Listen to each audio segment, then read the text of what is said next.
namanje kusakhala isililo esisodwa kwesami. Nempilo nayo angigxeki kakhulu ngoba thina sinokubamba izinto ezingconyana kodwa siphelela khona ezandleni. Nongaphezulu naye angimgxeki kakhulu ngoba unakho ukusinikeza okuncane kwakhona lokho okuncane kugcine kuphelele khona ezandleni. Ngiyamzonda wabethele ekhaya singamcelanga. Impilo la kuthini iyazitika.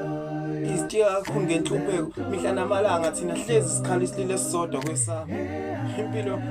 Impilo yona injalo inokuthatha ophezulu imbeke phansi ithathe osemsamo imkhiphele ngaphandle ithathe lo ngaphandle umfake ngaphakathi.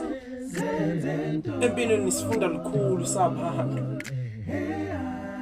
Wena mvumele loseceleni kwakho uma isakunikeza uthando unikeze uthando. Kodwa ke nawe ungangigxeki kakhulu nawe futhi ungangizweli kakhulu wena ungcono ngilakele uphinde ungifollow.